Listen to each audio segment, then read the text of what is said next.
بسم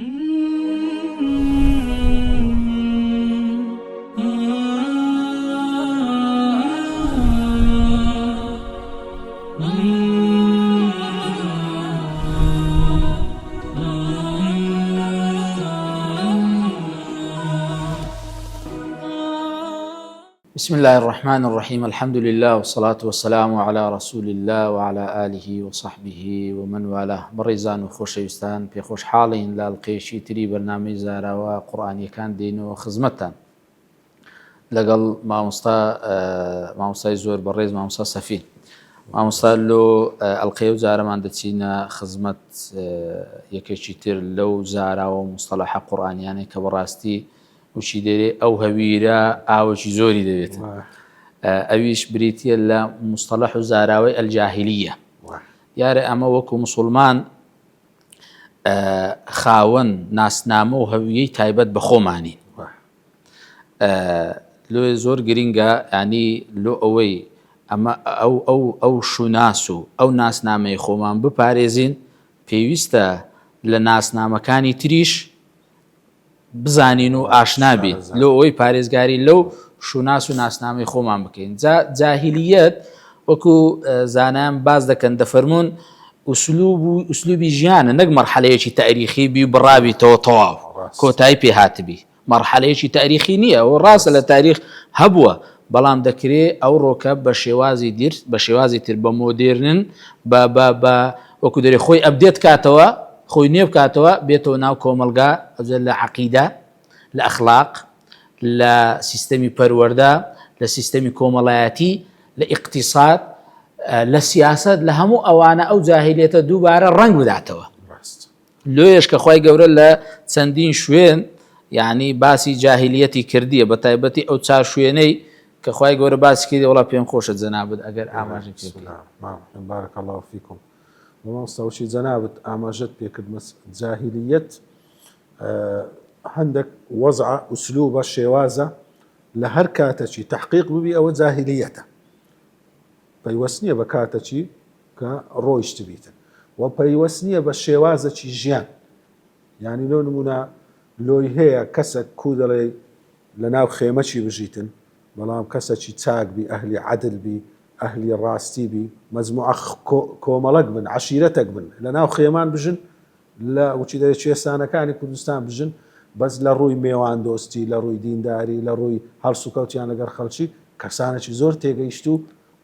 فامیدەنە. ڕاست کەسانەکیش لە ناو بینایی هەور بڕ و لە ناو فڕۆکەی بێ فڕۆکەوان و لە ناو نەوەوی و ئەو شەهادەی بەرز و ئەو پەڕی پێشکەوتن دابن، بەڵام لەو پەڕی جاهیلی دابن. بچی ئێستا مەسەلا لەو قەزیەی ما پێش ئێستا باس کرا، مەسەلەی ئەبستن و ئەوانە لە ئەمریکای ئەو دوورگەیە، یعنی چ جاهیلیەتێک لەو جاهیلیەتەی نەفامی تر هەبووە هەتا لە تاریخی بەشەری کە ئەو شێوەی ئەوان باز دەکەن لەو دووربوون لە ئەخلاق و لە فیتڕەی بەشەری لەو پەڕی پێشکەوتنی مادیش. وڵا مامۆستا پێ دەچی جاهیلیەتی پێش پێغەمبەری صلی الله علیه وسلم لە چاوەی بەحەداوان شوێراوی نەگەیشت بیتەوانە. مەبەستەکەم لە چیە؟ ئەوان لەو پەڕی پێشکەوتنی مادی، بەس لەو پەڕی نەفامی و بەدڕەوشتی ڕاست جاهیلیەت وەلۆشی هەیە. وەکو باسم کرد لەو چیانەی خۆمان لە کوردستان لە کوێستانەکان کۆمەڵە کەسێک لە بڕ ڕەشماری بژی لەو پەڕی سادەیی لە ژیان، بەڕام لەو پەڕی پێشکەوتن لە ڕووی هەڵس و کەوت، ئەخلاق، تەعامل لەگەر خۆیان و دەوروبەری خۆیان. ئەجەوەی جەناب باس کرد لە قورئاندا چار ڕوکنی جاهیلیەت باس کرایە بە چار وشەی کە باس کرایە. یەکەم جاهیلیەتی فکری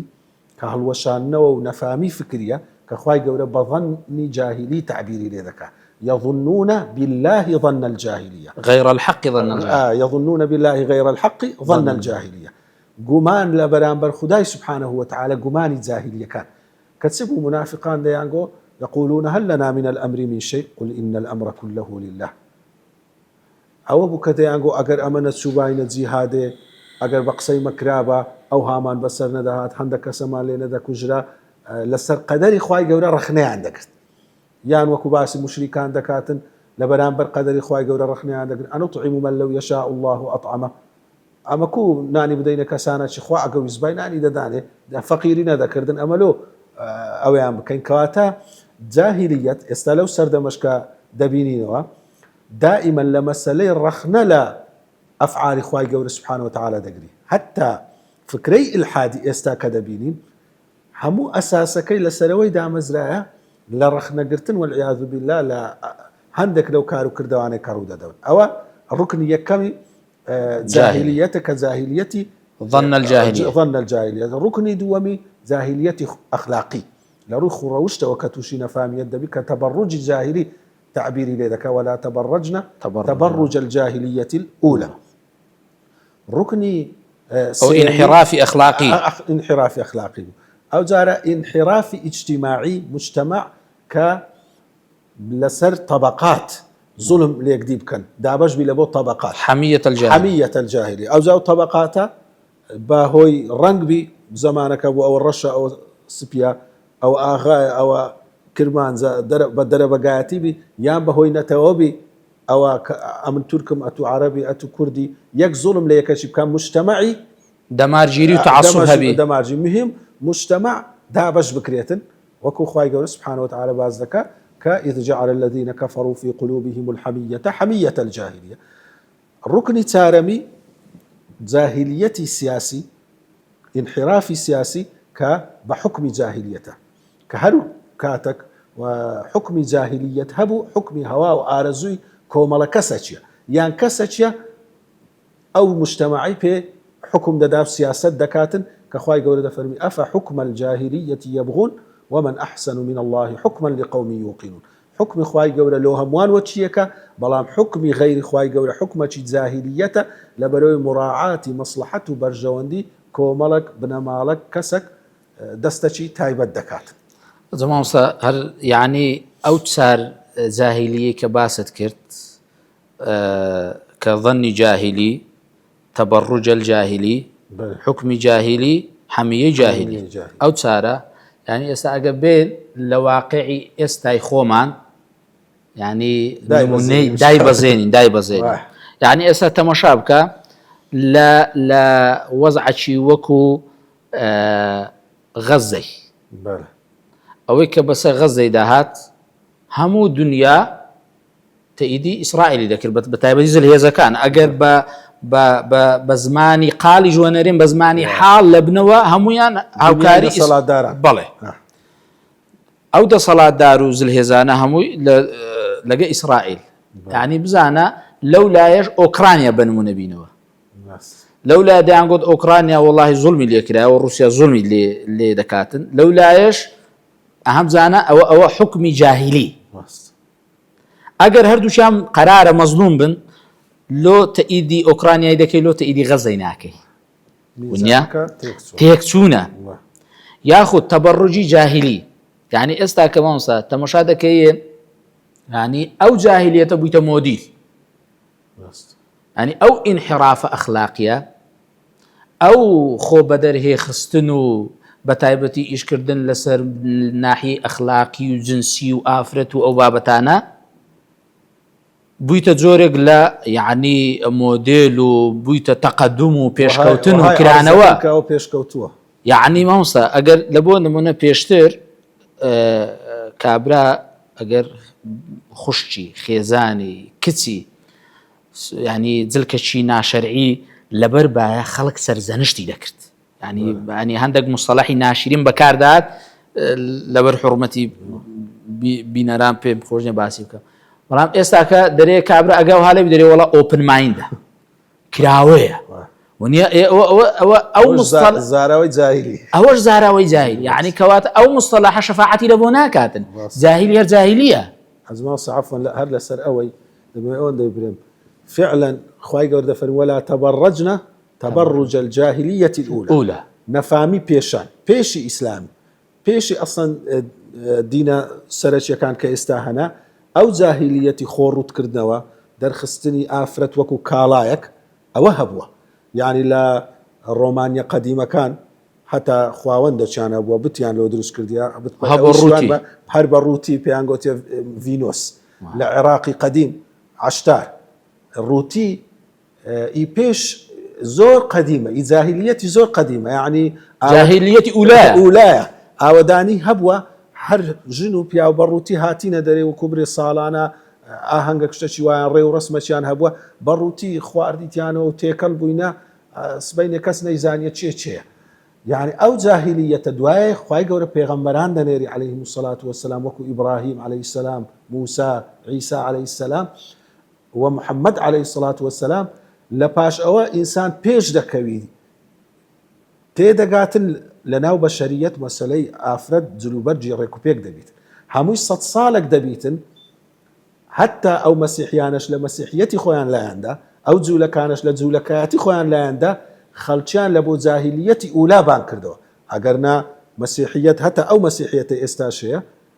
داوای پۆشتایی لە ئافرەتی دەکا بە بەڵگەی ئەوەی تەماشای کە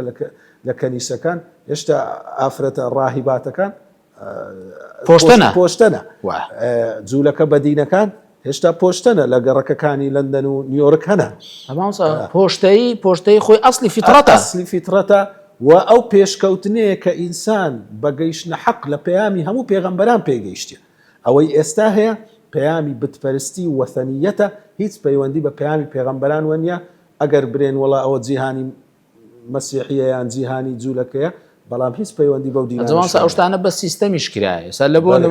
نمونە لە حکمی جاهیلی کۆمەڵێک وڵات 5 وڵات مافی ڤیتۆی هەبی ئەوە کاندیکە ئەو مافیان نەبی ئەوە حکمی جاهیلی بەڕاستی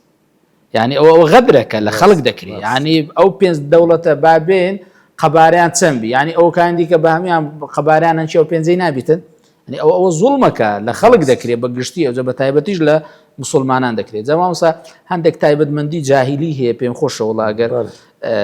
باسی بکەم یەکەم تایبەتمەندی جاهیلی هەوایە بەدەل الحەق لە جگە يعني بێز لە باتی حەق ڕوو لە هەوا و نەفس و شەهوەتە وەکو ئەو نمونەی باست کرد ئەو دوورگەی ئەمریکای کە ئێستاکە ئەوە یعنی شەهوەت و هەوا لەوێن دەر وەکو دەرێت لە قیمەیە و ئەو باوە دووەم عەسەبیەتە یەک لە تایبەتمەندیەکانی جاهیلی عەسەبیەتە یعنی دەمارگیری ئەوەی کە باست کرد جاری وایە لە بۆ قەوم جاری وایە لە بۆ زمان جاری وایە لە بۆ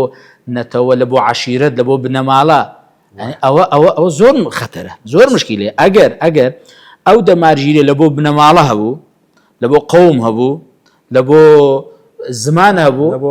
لە بۆ ڕەنگ هەبوو ئەوە کەواتە ئەوە جاهیلیەتە ئینسان دەبی بیناسیتەوە سێمینیان جاهلیەت ڕەفضی ئیسلاحە يعني ڕەفضی ئیسلاح دەکاتن کە ئەگەر بێت و کۆمەڵێک خەڵکێک مرۆڤێک کەسێک بێتن نسحەتی بکاتن ڕەفزی ئەو نسحەتەی دەکات ڕەفضی ئەو ئیسلاحی دەکات ئەو یەکێک لە تایبەتمەندەکانی جاهیلی تایبەتمەندێکی دیکە تەدەیونێکی شکلی يعني ئەگەر بێت و قەرار وابی بەدینیش بی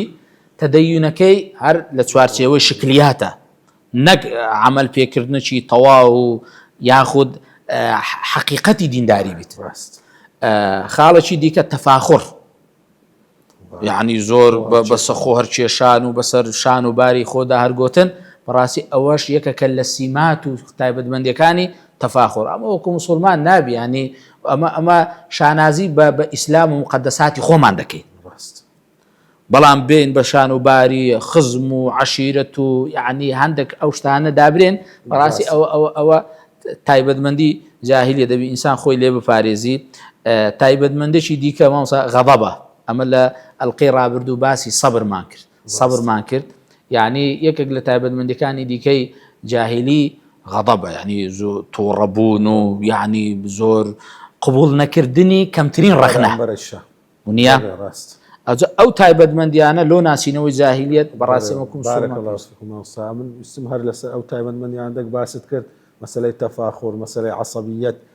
کە ئەوە یەک لە تایبەتمەندیەکان هەتا پێغەمبەر عەلەیهی السەڵات وەسەلام ناوی جاهیلیەتی زۆر لێنایە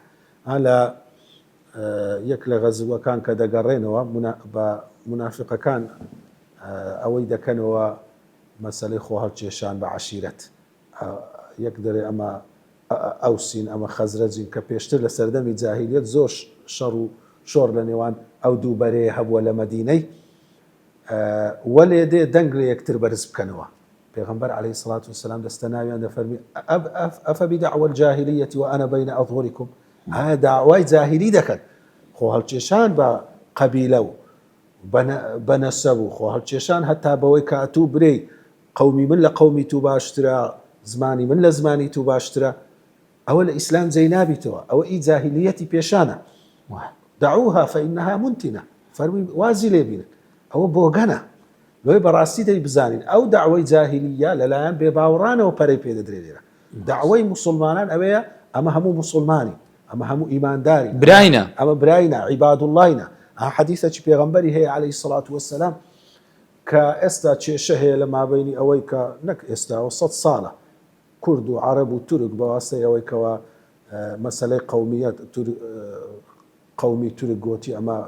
وازی لە ناوی ئیسلام هینا گوتی ئەمە تورکی قومی عەرەب وازی لە ناوی ئیسلام هینا گوتی ئەمە عەرەبین و قومی کوردیش دەیەوێت لاساییوان بکاتەوە وەلە ئەو لە پاشەوان بوو ئەوان زووتر دەستیان پێکرد ئەویش لە ڕەت فعلیوان داوا دەکاتن جێ لەو حەدیثەی بگرین ئەو مشکلەمان هەموو لەو حەل دەکاتن کە پێغەمبەر صلی الله عليه وسلم دەفەرمی من دعا بدعوى الجاهلیة فهو من جثي جهنم يعني من جثاء جهنم دەفەرمی ئەوی داوای جاهلیەت بکاتن ئەوە لەسەر چۆک دەکەویتن لە جەهەنەمێ یان وچی تێفڕە دەدرێتە ناو جەهەنەمێ فەرمی ئەی پێغەمبەر صلی الله عليه وسلم وإن صلى وإن صام ئەگەر ڕۆژی و نوێژیش بگری فەرمی وإن صلى وإن صام وزعم أنه مسلم ئەگەر ڕۆژی و نوێژی بگری و واشدا بنێ کە بە خۆی مسلمانە بەڵکو کون و فەرمووی هەمووتان ببنە عیباد الله مؤمنین مسلمین هەمووتان ببنە ئەو سێ ناوەی لۆدانە دەتانێ برێ ئەمە هەمومان عەبدی خوایە هەمومان مسلمانین هەمومان ئیماندارین ناوەشی دیکە پێغەمبەر عەلەیهی الصلاة والسلام لۆمەی دانە نایە کە ئەمە شانازی پێ بکەین خۆ هەر بچێشین یان تعصبمان لەبۆی هەبی لە بەرامبەر خەڵکی دی هەبیت ڕاستە وەڵام مامۆستا هەتا یعنی یەکێک لەو ڕووداوانەی کە لە سیرەت و ژیانی پێغەمبەری خوا صلی الله عليه وسلم کە جعفەر چووە لای نەجاشی یعنی لە پاژەوەی کە پرسیاری لێکرا ئەو دینە و ئەو پێغەمبەرێکە نامگۆ پیا بووە ئەو پیاوەکەی دیعای پێغەمبەریەت دەکا جعفەری کوڕی ئەبوو طالب یعنی زۆر بە جوانی نی ڕستەچی هەیە پێم خۆشە بیخینەوە کە دەفەرمێ ئەیوهە المەلیک ئەی پاشا و مەلیک كنا قوما أهل جاهلية إما قوم قوين أهل جاهلية بوين نعبد الأصنام ونأكل الميتة بتمان دا فرست مردارو من دا خوارت ونأتي الفواحش هرتسي إيش خراب بو فواحش شتي بدروشتي دمان كرت ونسيء الجوار لقر ياخو الجوار لقر زيرانا كان من خراب بوين ونقطع الرحم سيلي الرحم شمان بتران دبو ويأكل القوي من الضعيف كسي بهزي دخوارت كسي دا صلاة دار بيدا صلاتي دخوارت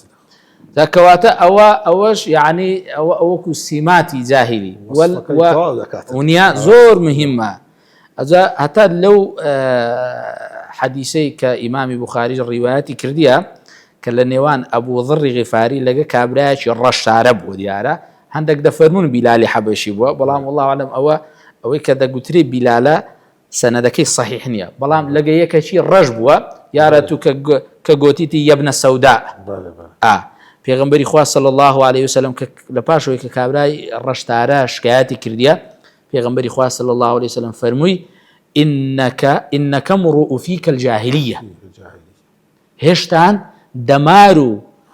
خصلتي جاهلیت تدامه لوی براسی اما دبی آگادار بین یعنی او زور جاران او صفات جاهلیانه نوی دکریتوا در خواردمان دەدرێت دەبی مسلمان زۆر ئاگاداری بێت ئەزمان سەیبەرەت فعلا ئەوی باس کرد هەر ئەو جاهلیەتەیە بەرگەچی دیکە ناوەشی دیکە قەپاغەچی دیکەی لۆ دادەنێن ئەوڕۆ بە ناوی پێشکەوتن دەی فرۆشنەوە لۆیە لە شوێنی بەرنامەکانی دیدی هاتەوە بەرباس مەسەلەی زاراوەکان زۆر مهمە هەر عینن عەمەلی جاهلیە لەوەی ئەتوو جەنابەت باست کرد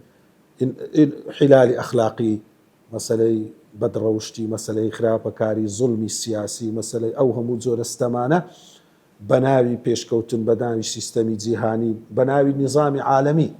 ڕاست چەندان زوڵم لە وڵاتە زلهێزەکان لە وڵاتەکانی دەکرێت بە ڕۆژی ئاشکرا سەروەت و سامانیان نەفتیان خێراتیان دەبدرێتن ناوی لێنرا سیستەمی جیهانی ناوی لێنرا نەتەوە یەکگرتووەکان ناوی لێنرا نازانم چێ ڕاست عینەن ئەو جاهلیەتی قەدیمە کە ئیمپراتۆرەك پاشایەک دەسەڵاتی هەبا هەڵی دەکوتا سەر ئەوانی دی و دەیگۆی ئەڵڵا باج و خەراجم دەبی بدەنێ و یەڵا عەبدایەتیم دەبی لۆ بکە هەر عەبدایەتی ماوەستا یان ئێستا ئەمە خۆمان پێ پێشکەوتووە دەڵێن عەبدایەتی لە جیهان نەما ئەوە گەورەترین وەکو برێ فێڵکردنە خۆڵکردنە چاوی مەیە کە وایان کردی عەبدایەت بە دەوڵەت پێیان بووە بە دەوڵەت پێیان بوو بڕۆ چەندان راپۆرت هەیە لە ڕێکخراوەکان کردیتیان هەتا ئیعلام کردیتی جاروێ کەشفیان کردیان بزانە چ باندەچی لەشفرۆشی جیهانی هەیە ئافرەت لە منداڵیەوە دەکردرێ و دەفرۆشی ئێوە عەبدایەتی نەبی سەرکردەکان دەکڕێن و دەفرۆشێن دەکڕێن و دەفرۆشن چەندان زۆری کڕین و فرۆشتن بەو خەڵکەی دەکرێتن ئەوە هەر عەبدایەتیە بەس ناوەچی دیکەیان لێنایە ناوی مۆدێرنیان لێنایە ڕاست ئەوجا دەبی ئینسان ئەوەی ئاگادار بێ هەموو ئەوەش بەڕاستی لە ئیتیباعی هەوا و ئارەزوو ڕادێتن لۆیە کە جەنابیش باس کرد یەک لە ئەوەکانە تایبەتمەندیەکانە ولو خواهي قول فلموا أن يحكم بينهم بما أنزل الله ولا تتبع الهوى ولا تتبع أهواءهم لا شوينش كذا فري يا داود إنا جعلناك خليفة في الأرض فاحكم بين الناس بالحق ولا تتبع الهوى شوين كوتني هوا أو جاهليتي لي بدر دكوي لو سردم يبي لها سردم راست يعني ما مسا لكوتايكي وكاتا كمان شو شارد دنك خلاص و جاهلية منهجه راست دووبارە دەبیتەوە دێتەوە مسلمان دەبی ئاگادار التاريخ يعود نفسه والتاريخ ئەوەی خۆ دووبارە دەکاتەوە خوای گەورە ئینشاءڵڵا هەموو لایەکمان لەو جاهلیەتەی بپارێزین ئامین و ئەو جاهلیەتەش بەڕاستی ماوەستا ینی شتێک نییە تایبەت بی بە شەخسەچی کە مجتەمەعی داگرت هەمومان پێ مبتەدا دەبین لێ هەموو دەمان دەبی ئیش بکەین لە ئەوەی ئەو جاهلیەتەی نێڵی جاری وا دەبی مامۆستا پێچەوانەکەی غەریب دەبی لە ناو کۆمەڵگا جاهلیەتەکە ئەو پڕ ینی دەبیتە عورف و تەواو فتنة لا تصيبن الذين ظلموا منكم خاصة يعني ئەو جاهلیەتە گە لە کۆمەلگا براو بیتەوە یەک و دوی داناگریتن مجتەمەعی هەمووی دادەگری خوا هەموو لایەکمان پارێزی چی جەنابی باس کرد کە کاتەکەمان بەراو تەواو بوو نەخوای گەورە پاداشی جەنابیش بداتەوە وصلى الله على نبينا محمد وعلى آله وصحبه وسلم